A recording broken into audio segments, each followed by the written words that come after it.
Hey everyone, my name's Walter, and I'm back here to welcome you to another Reddit video. And once again, our subject is going to be nice guys. Nice guys are those guys who wear fedoras and give inappropriate gifts. Those guys who complain about nice guys finishing last. It's actually really weird how many people became this archetype without even knowing it existed, and how similar they all are. Rather than guys who are actually nice, these are guys who portray themselves as nice, but actually have ulterior motives to their kindness. Anyway, let's just get started with more nice guys from Reddit. As usual, we're going to be starting off by reading some posts from Reddit Nice Guys. You've always been too naughty for me. Beautiful as ever, but naughty, tis. Just my opinion, take it or leave it, but you should become reserved. One man will treat you like a queen if you become the lady you're supposed to be. What you put out is what you will get. If you don't want your future man to look at pictures of other women lustfully, you have to also put that energy out there. For example, me, the good Christian boy, I'm still looking lustfully at you. I would love to have you come on my sheets and wash in my shower, lol. But my future wife doesn't deserve someone who lusts over other women, and I don't want a woman who lusts or craves attention from men, so I must play that opposite part to attract just that. I respect you, and I apologize for picturing you naked on my bed. What is the point of apologizing for something you said in the same message? If you're really sorry, why not just go back and not send it? And yes, coming on the sheets is definitely the best part of sex. This guy really knows what he's talking about. This next one is titled, "This guy turned every conversation sexual and was a nuisance before school ended and he switched." I think I am too nice. I give respect and equality, but most don't reflect it back. No wonder I'm still single. I'm just a good guy. I'm still gonna stay that way, but I think I'm about to start hurting people if I don't get the respect I deserve. I put myself before everyone else, and no one does the same, so it hurts. Wait, so is he gonna stay a good guy, or is he going to start hurting people? I'm sure he'll probably tell you both. I don't know who needs to hear this, but women don't care about a man's struggles. They hang out at the finish line and bang the winner.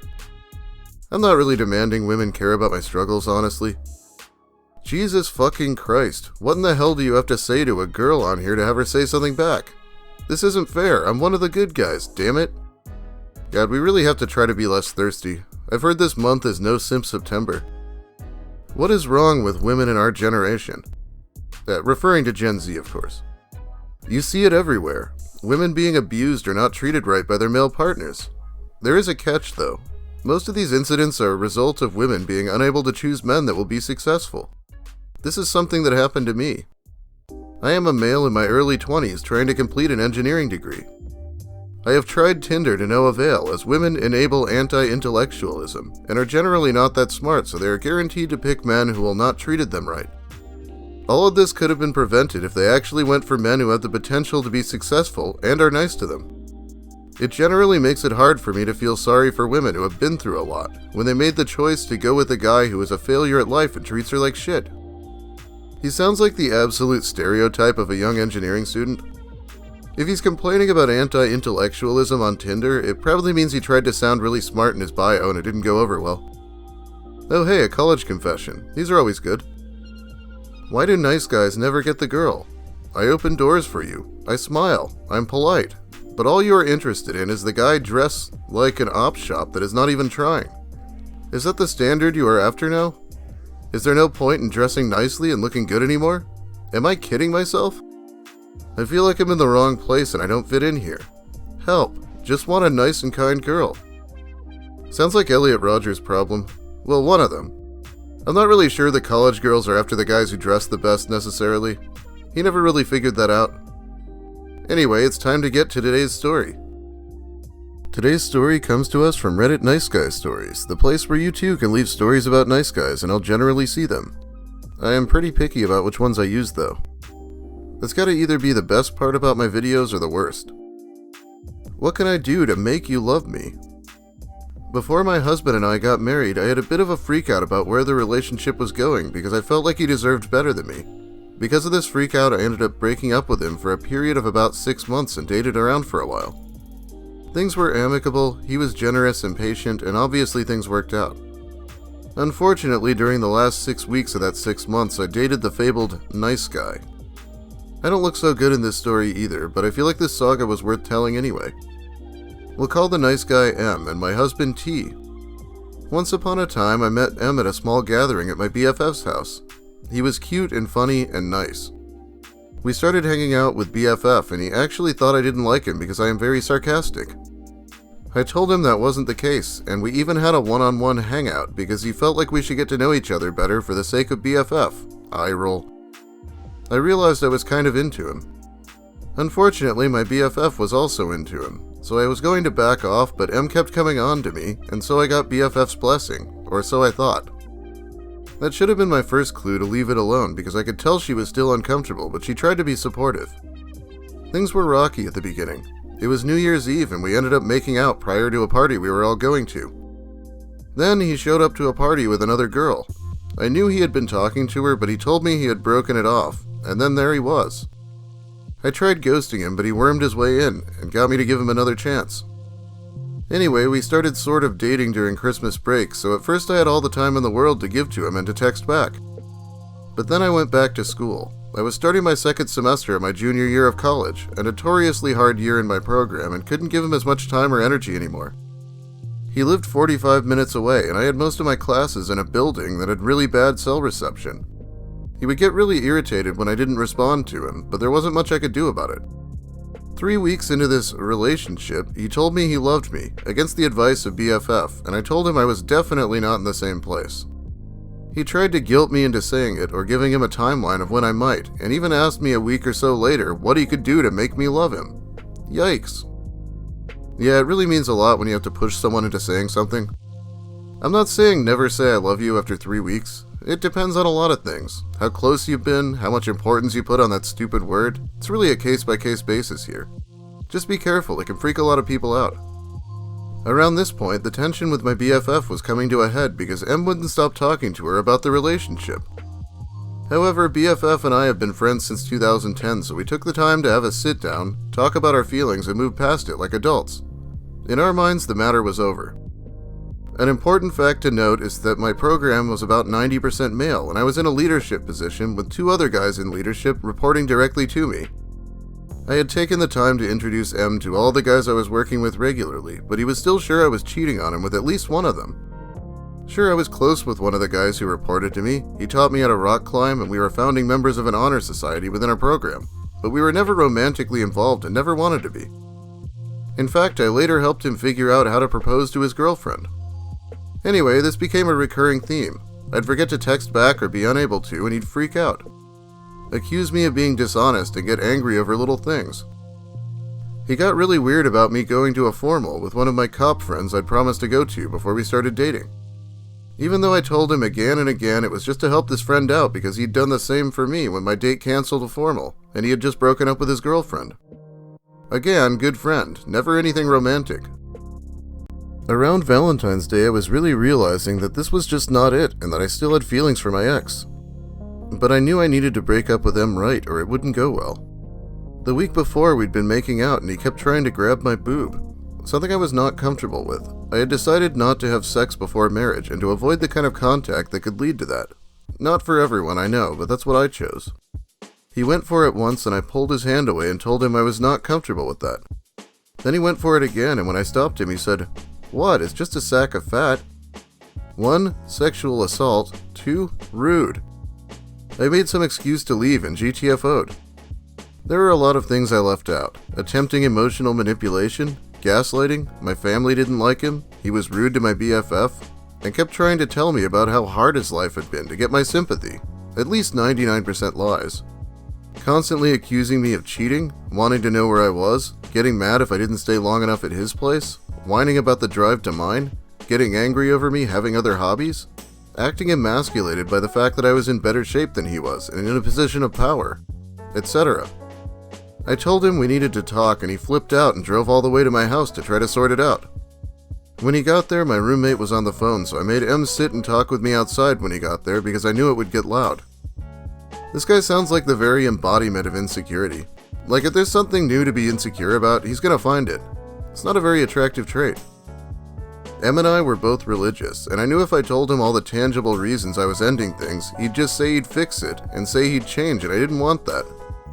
So I told him that I spiritually didn't feel like this was the relationship I was supposed to be in. which was true for the record, but only one reason of many. He lost it.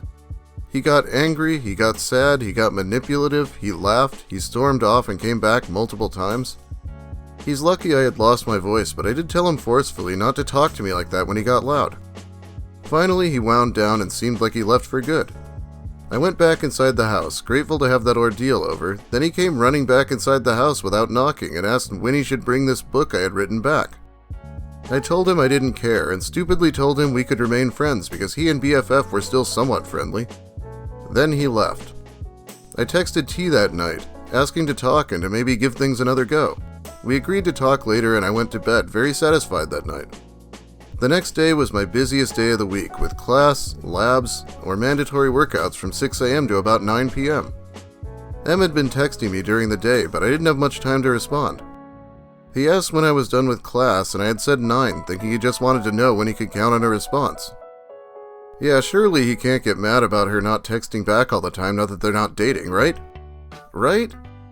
Due to unforeseen circumstances, my last lab got out an hour early, so I went home to take a luxurious shower because my 6 a.m. mandatory workout had gone long, and I hadn't been able to shower before class.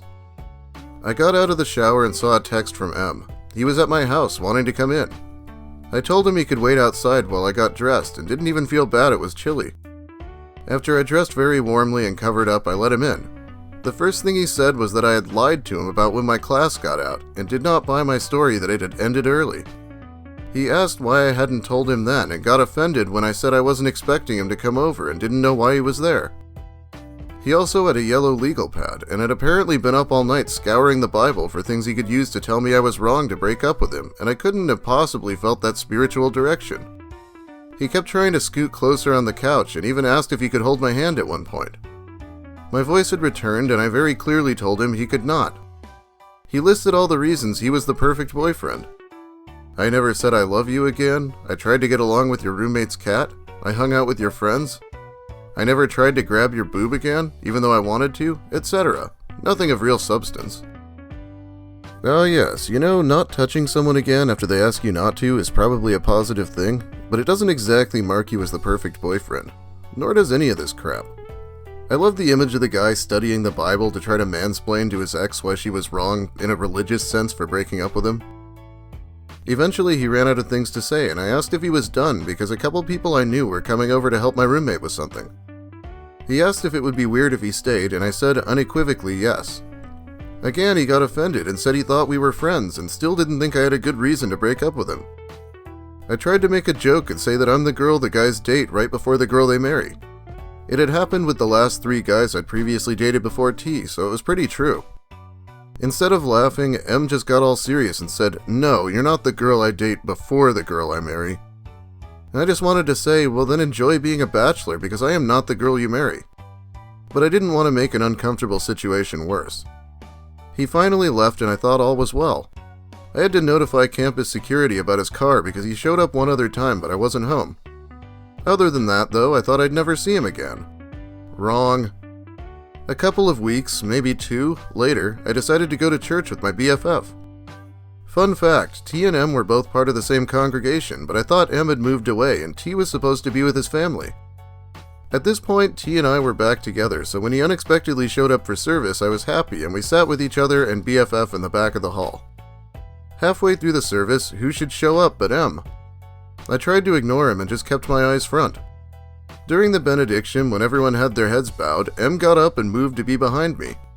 When we all finished praying, he shoved the book into my hands, called me a liar and some other things, and tried to make a getaway. Oh, Mr. Good Christian confronted her during church so she couldn't say anything back. I'm sure God approves of that being done in his house. I saw fucking red. I was wearing 5-inch heels and a tight dress, but that did not stop me from stepping over BFF despite her attempts to stop me and chasing M down. My voice was fully back and he was going to get an earful. We had it out right there in the entrance of the church. I didn't care. I didn't know these people. He'd clearly wanted a scene, despite insisting he didn't, and by golly, he was going to get one. With my heels, I was much closer to his height so he could better see the rage I was feeling. He kept saying he didn't like to see me so angry and that we should go in a private room and talk about it. Like hell. I told him I was fine where I was and there was no reason for his behavior. He shot back with telling me I'd obviously been cheating on him with T and lying about it. Now I'm pretty sure he was probably cheating, given his insane suspicion. That I'd lied to him throughout the relationship and just used him. That I wasn't as good of a person as I thought I was. And then tried to come between me and BFF, talking about texts they'd exchanged when she was mad at me. I knew what texts he was talking about. She'd shown me and we'd talked it out, as I said. I told him so, and that even if she hadn't told me about them, it was no business of his and that he was being ridiculous. He was gaslighting and manipulating to the fullest, and angry I wasn't falling for it still. Even through all this, I could tell he was still trying to angle to get me to take him back. The conversation was loud. But eventually I told him I was done talking with him and to stop trying to contact me, as he'd relentlessly been doing since the breakup. I stormed back into the hall to get my things I had left in my rage, and there was T, like a knight in shining armor, waiting for me. I told him I was in no shape to go to the lesson with everyone else. He suggested we go outside and breathe. Before we could, M came running into the hall. He liked to have the last word, and as I'd walked away on my own, he'd been denied that. But then he saw T and backtracked super hard. T is an intimidating-looking guy. So T and I went outside. He could tell how angry I was, because I usually talk through frustration, but this time I was completely silent and just outwardly fuming. Then, boom, here comes M again, trying to shake hands with T, telling him what a great girl I am and to take care of me, and all this other bullshit. T was squeezing the crap out of my hand during this exchange that was thankfully pretty short. I'd already blocked his cell at this point, so he started texting me through Facebook Messenger, saying he didn't want things to end like that and that there hadn't needed to be a scene, and asking to talk and figure things out. I didn't respond and just blocked him. Haven't seen him since, and truly hope I don't. I guess he's married with a kid now, so I was actually right when I said I was the girl guys date right before the girl they marry. Also, he left a bunch of notes and edits in my book I did not ask for. I'd just given it to him one day to distract him while I did homework. None of them made any sense, and were thankfully on post-it notes, so I could just throw them away. All in all, this relationship only lasted about 6 or 7 weeks, but it felt like years, and I truly hope he treats his wife better. What do you think the chances are that he has changed? We didn't exactly get 100% of the information. The gaslighting was mentioned a few times, but wasn't really elaborated on. Anyway, him trying to twist the Bible around and use it to tell her she didn't have a valid reason to leave is pretty annoying. You don't actually need a valid reason to leave someone, and she had about 1 billion of them, and just didn't want to get into it. Now, I'd like to know if any of that was Leviticus or any of those other shitty Old Testament books that treat women like property. Oh yeah, I am not religious, but I went to Catholic school for 6 years, so I probably at least remember a little about it. But be sure to let me know what you think in the comments. For now, I think I'm just about out of time. Thanks for watching, everyone. If you liked the video, please leave a like. If you have something to say, again, let me hear it in the comments. Comments are always appreciated. If you're new here and like the video, consider subscribing. I just remembered that I offered a subscriber special for 10K and I never did it. I'll have to try to think of something special enough to commemorate my second channel hitting 10K. Big thanks also to my generous patrons. I'm having a bit of trouble with monetization at the moment because I say offensive things, but you know, some people love that shit. And some people even give me money to keep me doing it. Thanks so much, I'll be shouting you all out soon here. Oh yeah, random update on Lucas by the way. He recently went out to a park to camp out after smoking a bunch of pot and drinking bum wine with his homeless friends. And after that, he's now been missing from the internet for about a week. He probably got his phone stolen or something, but I'm sure he'll be back with more content eventually. Anyway, have a great night everyone, and I'll be back tomorrow with some Bible verses on why it would be wrong for you not to subscribe to my channel.